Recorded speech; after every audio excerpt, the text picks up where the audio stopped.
I'm going to be going over what I call the TSC model for saving marriages. If you're not familiar with me, this could sound manipulative, any of those things. If you don't know me, I don't manipulate women. I'm not a believer in, forcing your wife to come back or doing shit that makes her see you and makes her talk to you and, leaving out all these breadcrumbs and stuff. I'm a believer that your wife was attracted to you at one point. She was attracted to you before you guys got married. She was attracted to you, probably physically, but more importantly, emotionally. And so the TSC model is designed to reinforce or I would say recalibrate emotionally yourself so that you can be in a place where that she wants to be attracted back to you. Obviously, anyone that tells you that, oh, if you do my method, then you're gonna save your marriage. I got strong words for those guys because I think a lot of the stuff out there is manipulation and it's bullshit. It does take two people to want to have a new marriage and have a new relationship. That's my firm opinion. So I say that up front because if you're the guy who's like looking for some sort of tip that's going to manipulate her or some silver bullet that's going to make her see me and want to be with me and all this shit and you want to just how do I plead with her? How do I convince her? Not your guy. This probably isn't your call. Go ahead and leave, and that's okay. You're not going to offend me. There are thousands, millions of guys out there that don't want to manipulate their wife, and that's who I'm for.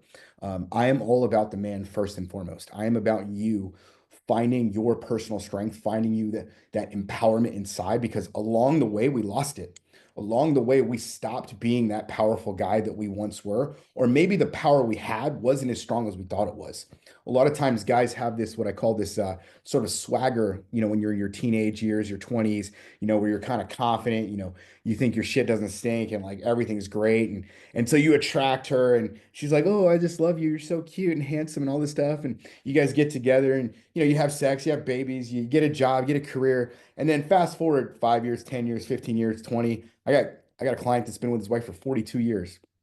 And over time, those things start to go away. Over time, there becomes this distance. I was just talking to a guy I think that just jumped in and he was talking about how there's now this distance, this chasm between you. And so what I'd rather do is instead of give you a method, I'm going to give you a model to think from. Okay. And it's a very simple model. I call the TSC model. And I'm going to show you kind of a slide. I got some ugly ass slides to show you. If you know me, I'm not like this slick marketer with a bunch of slick shit. I give it to you fucking real. I will give you the truth always at all times. I don't believe in bullshitting people. This is just for the new guys. The rest of you, Brian, some of you guys already know me already, so this is just how I operate. But I'm going to get into this little slide presentation. There's literally two slides. So I'm going to show you this thing called the TSC model. All right, now I got to share my screen. Here we go. We're taking imperfect action, boys. All right, TSC model for saving your marriage without manipulating your wife. That's literally what I call it. Here is the model. I'm going to get right into it. Super simple. We have these three layers, three levels for how we do what we do at Empowered Man. And obviously, we're a coaching company. I'm giving you free information because I'm not an information marketer. I'm a coach, right? So I can give you all the information. It's up to you to do something with it. It's up for you to make the choices and all those things. And some guys along the way decide, hey, you know what, the information's good, but I need transformation, I need coaching. And so you may want to engage with us, and I'll give you that opportunity at the end. But for now, I want you to focus on this model. Super simple. The T at the top here is what I call time. It's again very simple. You go, time, Mark. I mean, yeah, I don't have a lot of time, or maybe I don't, or maybe I've already been waiting time. I've given enough time. Well, time is not just time for time's sake, right? Time, especially, you start to get a little gray in your beard, you start to realize that time is much longer than we realize than when we're in our teens and 20s, right? And the older we get, we realize time gets shorter, it's collapsed, but also there's more that can be accomplished in a period of time. I heard it said that, a lot of times people will underestimate how much they can do in 10 years, but overestimate how much they can do in a year. And the same thing I think goes for this is you underestimate how much you can actually accomplish in terms of creating that new level of attraction with your wife in say a 3 6 month a year period of time versus what you can do in 5 days.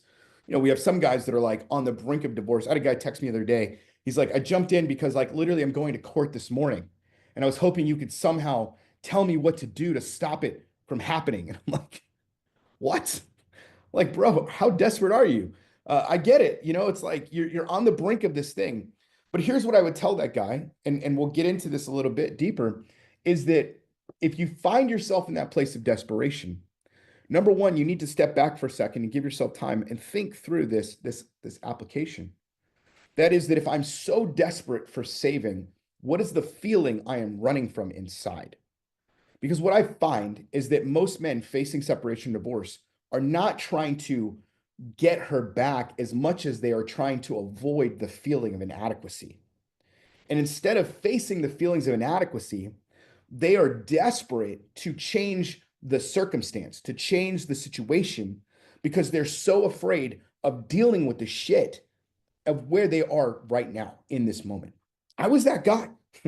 I was that guy in 2016, calling my in-laws and triangulating them, getting them to be on my side. I was that guy calling all of our friends and telling them about how mean she is and how she's cheating on me and how, she's throwing away our covenant and all this stuff. I was that guy. Can somebody, please, anybody help me? Can somebody reach out to her, convince her, shake her up, tell her this is stupid. Don't throw away 15 years of marriage. Fucking understand this, guys. Like, I get it. So everything I'm telling you today is not coming from a place of judgment. It is not coming from a place of shame. It is coming from a place of truth and understanding. And I will tell you the fucking truth. I will never bullshit you. I will never tell you a fucking lie. I will tell you what I think is the truth about you and about your situation.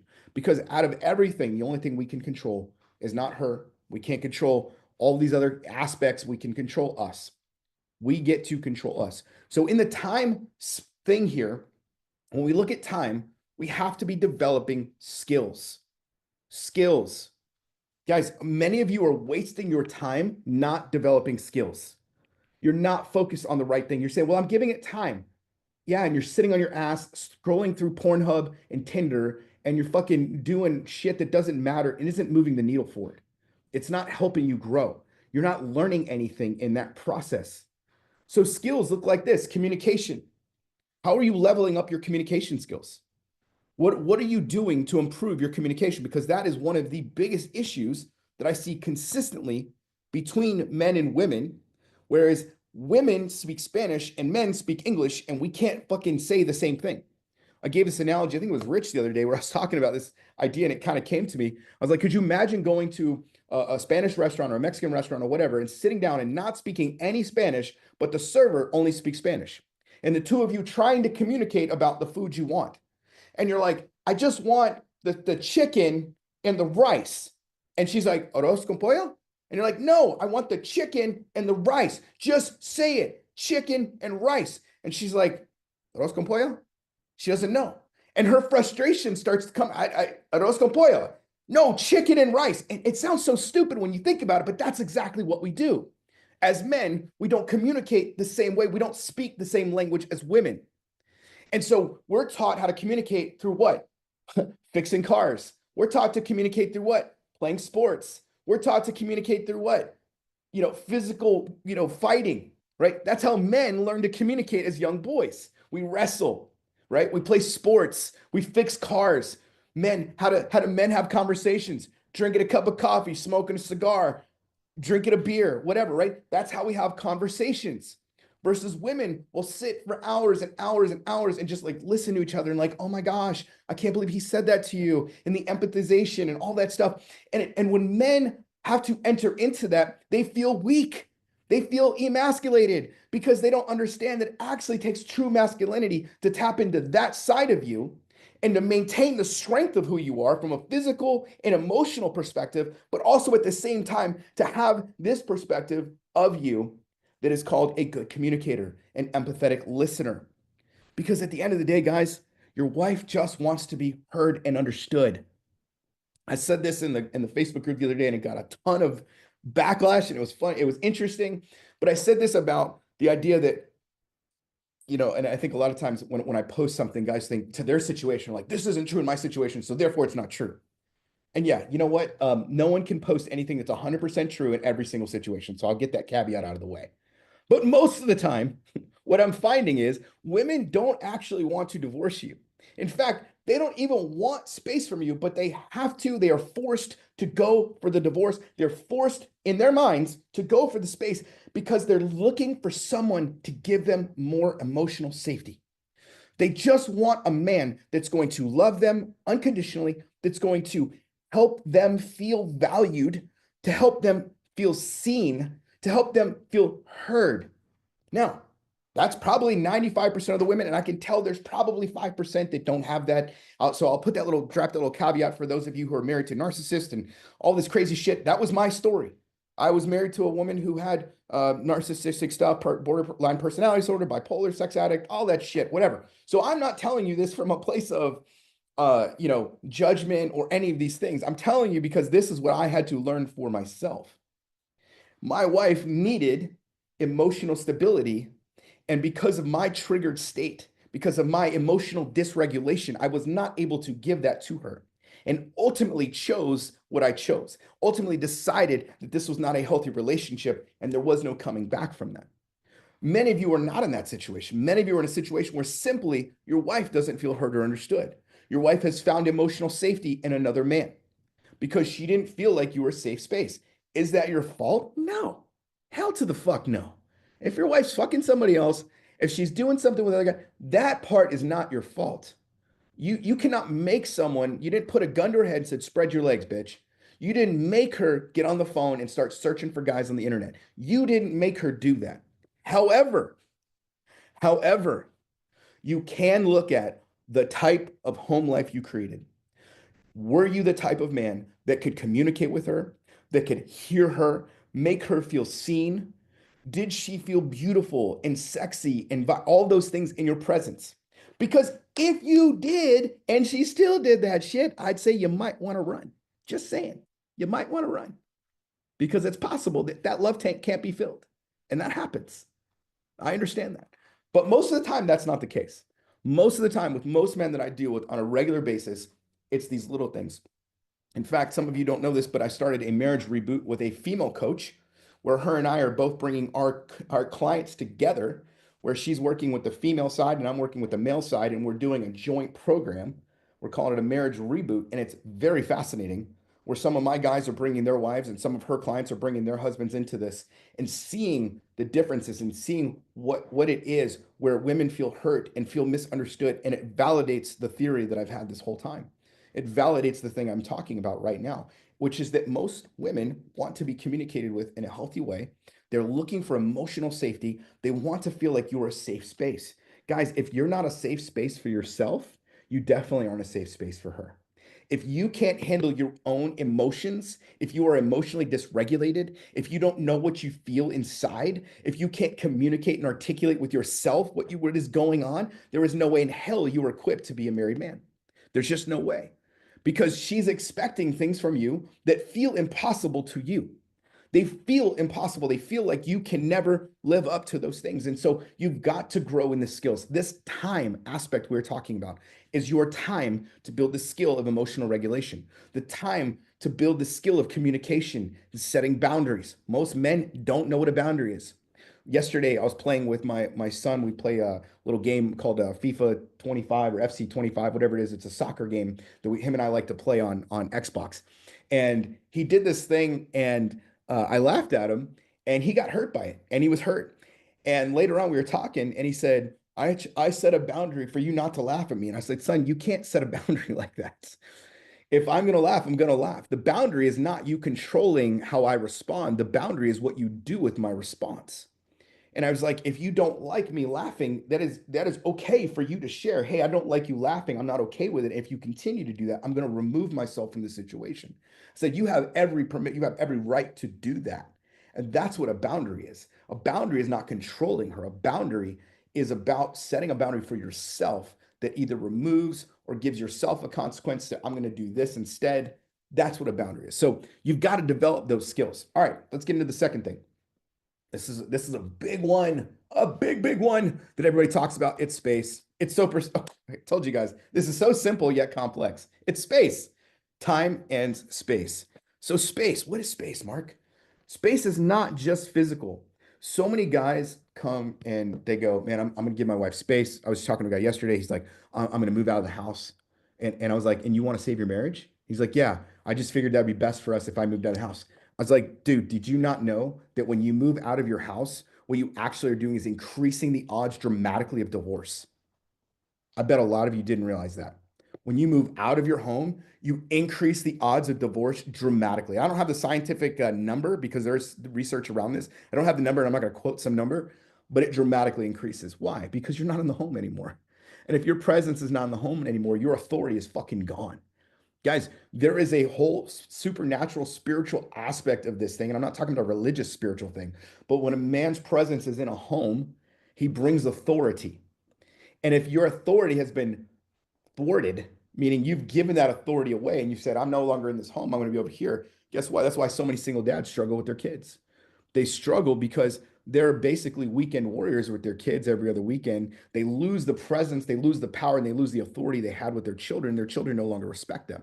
And you're like, hey, you should respect me. I'm your dad. And they're like, yeah, but you gave up. You left.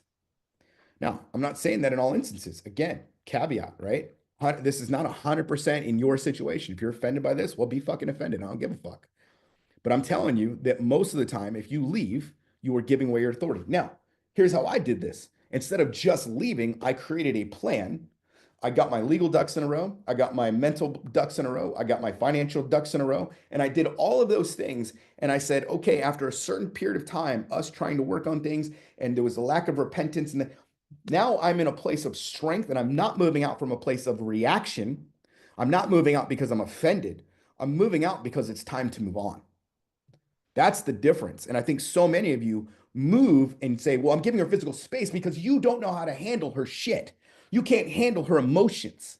You can't handle her big feelings, big emotions. And so therefore you're like, the only thing I know to do is to get away from her because I'm so afraid of hurting her.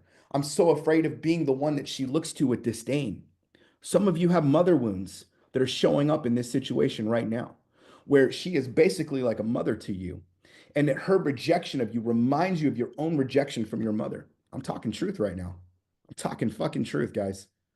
And this shit is so deep that you don't even know what's happening. You're not even conscious of it because it's all coming out of the back, the amygdala of your brain. And so your brain goes from frontal cortex to the back when trauma hits, and you're now responding out of trauma. You're not responding out of an actual logical brain.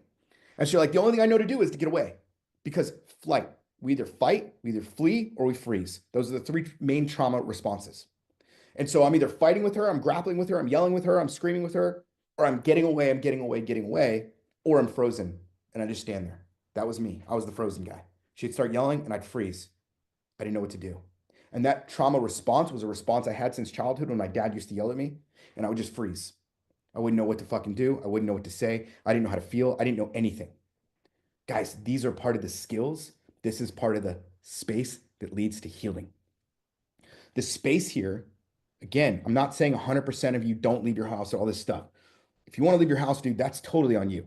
I'm not going to tell you what to do because I don't know your story, your situation. Some of you may need to because there's abuse or some crazy shit happening and you just can't handle it, whatever. I get it. But just like I was talking to a guy this weekend, it was like he was freaking out and he's like, I need to throw her out. I need to do this. And I'm like, let's process here for a second.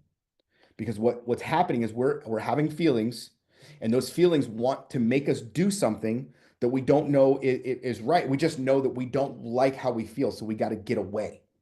And this is where healing comes into play. So healing looks like this: not being triggered anymore, not feeling depressed, having joy, and living in adventures. Living adventures. Guys, imagine that the space you give yourself and the space you give her leads to more joy, leads to you not getting triggered anymore, leads to you having adventures. I mean, that sounds like a good life. And even if she's not on page or par with you, you're still in a good place. Why? Because you know you are doing the work for yourself. You're healing, you're getting better, and you're resolving the trauma, you're resolving the things inside so that you can be the man that she would be attracted to again. And as you can tell so far, none of this has been about how do I manipulate her? How do I get her to have a conversation with me so that she does X, Y, and Z? Because none of that matters. I could give you all the communication tools in the world. I could teach you how to just like butter her up, make her want to spread her legs again for you. I could teach you all that stuff. I'm fucking good at it. but I won't do it without the foundation of what is right and what is healthy. Because what is healthy, in my opinion, this is again, I am going to be held accountable to God, to whoever, for the things I teach. And so I want it to be done from a healthy perspective. And so to me, it looks like this: we give her time, we give her space, we give ourselves time, we give ourselves space. Her time, if she wants time and trying to decide, she needs to be working on her own skills. That's not you to keep her accountable to. That's not your job to hold her accountable to those things. But at least you know if she's taking time and she's just hanging out with her girlfriends and she's not doing anything like therapy, she's not working on coaching, she's not working through her own trauma and her own baggage. If that time is not leading her doing that, guess what, guys? That gives you a little bit of an answer, doesn't it? And in the space, if you're giving her emotional space, not physical space, emotional space, and she's not working on her healing, she's not processing her own emotions, she's not doing those things, again, guys, it starts to give you an answer. That's why when guys come to work with me, a lot of times they're like, man, I'm bailed out. I want to save my marriage. I'm willing to do whatever it takes, all this stuff. And they get into it and they start leveling up and they start living at a different level. And they're like, holy shit, life is incredible now. And it's like, all of a sudden they go from like this and they start to separate and they're like, man, it's not that I'm better than her, but I'm living at a much higher vibration. I'm living at a much higher joy than she is. And she's depressed and she's sad and all those things. And then like, but she refuses to join me in the work. And the marriages that work are the ones that where they go, I'm going to join you in this.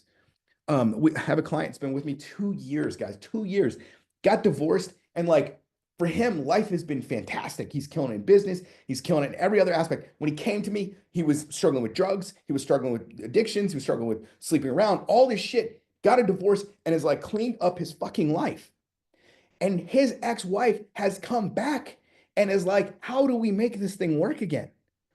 She was on a call on our marriage reboot thing the other day and she was crying and she's like, the changes he has made from being with you guys is absolutely incredible. It's literally a miracle. And that inspired me to want to change. She started our call like that, and we are all like in tears because she started crying. She's like, his growth inspired me to want to change. Think about that for a second. Your growth, your leadership, your approach to life can inspire and lead your wife to transformation. Not my wife. That's not going to happen. Blah, blah, blah, blah, blah. Shut the fuck up. Shut the fuck up. Tell your inner little bitch to shut the fuck up and listen for a second. That this is about you being a leader. And if she wants to follow, she'll follow. And if she doesn't, that's her fucking prerogative. I got to a place in my own journey, the same thing, where I grew so much, my ex-wife couldn't handle the growth, and but was still attracted to me, and in fact was even more so attracted to me. Did not want the divorce, even though she was the one who filed for her. She's the one who cheated, all those things, but she refused to grow. She refused to make the changes necessary for us to work together. And I said, I can't do it. I'm out. Guys, I would much rather you do life from a place of power and strength, not from a place of weakness. Too many of you are living from a place of weakness. Too many of you are making decisions from a place of weakness. You're not doing it from strength. Why? Because you lack leadership. You lack the last final piece of this whole thing, what I call consistency. This is the missing element for most of you. Consistency. Can I get an amen? Consistency, right? You hear all this stuff and you're like, oh, that sounds good, man. I'm going to work on this. I'm going to work on the time and the space. I've been giving her space. I've been doing those things. Yeah, I've been doing this. I've been doing this. But you're lacking consistency. Why? Because every time a fight comes up, every time a thing happens, you lack the consistency. You lack the leadership because you've not been held accountable. You've been trying to do this shit on your own and it sucks. Like, why? It's always funny to me when a guy's like, well, I'm just gonna try this on my own. But dude, that's how you got here in the first place, by doing it on your own. So, like, why? Why do you feel like you have to, I get it. You have to prove something to yourself. You have to live in the shame of, well, I got myself here, so I got to get myself out of here. See, that's called an orphan mentality. That's what that is. That's the way an orphan thinks. See, the difference between an orphan and a son is a son knows he can rely on a father. Now, in your case, I'm not talking about your physical father. I'm not even talking about a spiritual father, but I'm talking about other men who can lift you out of where you are. But if you think like this little boy, this 5-year-old boy inside of yourself that says, I want help, but I'm scared of help. I want help, but I don't think I have what it takes, or I'm not worthy of help, or all this little shit, all these stories, all these narratives we tell ourselves are all bullshit. They just are. I've had that in so many areas of my life. And it took me to about late 30s to where I was like, you know what? I don't care anymore. I'm tired of being broke. I'm tired of not having my power. I'm tired of those things. Guys, I went on a journey 5 years ago or so. I had been to the gym. I had worked out for most of my teens and early 20s, and I knew what to do in a gym. I knew what to do there, but I'd gotten to a place where I was so fat and I was so tired of living that way that I needed to hire a coach. Even though I had the knowledge and information, even I needed someone to hold my ass accountable. I needed someone to help me become consistent in what I did so that I would transform into that powerful man that I am. And through that process, I invested thousands upon thousands, more money than most people should invest in a personal trainer. But I did it because I was so desperate to no longer be that same fat guy, that I was desperate to no longer be this guy who didn't take care of his body. And I wanted to learn the skills and do those things. And it was a journey and a process for years, really up until last year, to where it took me to a whole different level and to the tune of I'm in the best shape I've probably been in ever in my life, and all of those things. But because I did the work, and now I'm able to hold myself accountable. I'm able to hold myself accountable and be consistent every single fucking day because I've developed these habits in my life. Most of you are missing these habits. You might have taken a communication thing. Maybe you bought one of my courses. Maybe you went to YouTube and you watched something. Maybe you tried something. Maybe you went to a therapist or you go to a therapist and you're doing some of the healing stuff, but nothing is really happening. You're missing, generally speaking, the consistency. You're missing the accountability. You're missing brotherhood. Those are the three aspects of what the TSC model is. Um, so I want to go. I'm going to leave you in this, guys. Is the TSC model is meant and designed not to help you just save your marriage. It's designed and help you become empowered, attract her back if she wants to, but be okay either way. Anybody out here is like, oh, we got 90% rates of success, blah blah blah. I call bullshit. I just do. I don't care how successful your rate is. I guarantee a lot of those people are divorced 6 months later, a year later. I've had many guys come through, save their marriage, and a year later, their wife's back cheating again. They decided they didn't want to be married to her again. It just happens. Like it's part of it. That's why the goal is not to save the marriage. The goal is to find yourself again, to find that power again. And in that process, working towards through this model of creating a new marriage. See, that's the thing. Most of you come with this idea of I want to save, save, save. Dude, there's nothing to save. The old marriage is fucking dead. The old marriage is dead. But here's what you can do is you can create a new marriage. I don't put that in the marketing because guys don't respond to that. They're like, I don't want to create a new marriage. I want my old marriage. It's like, what? That's not what they're saying. They're like, I just want to save it. I want to save it. I want to stop the divorce. I want to stop it because I don't want to deal with those feelings that this makes me feel inside. I don't like how it makes me feel. I'd rather help you do is be able to do both. I'd rather be able to put you in a more powerful position to attract her back. And in doing so, guess what? In doing so, you get to be good. And if she comes back, great. You're a fucking amazing. And if she doesn't, you're still going to be okay. I have guys now that, were clients of mine 4 or 5 years ago, got divorced, are now remarried successfully, lots of new relationships. And they're like, dude, this is like a whole 180. I'm the same way. My wife now, almost 4 years together, married, it's completely different from the marriage I had before. I have peace. I have freedom with her.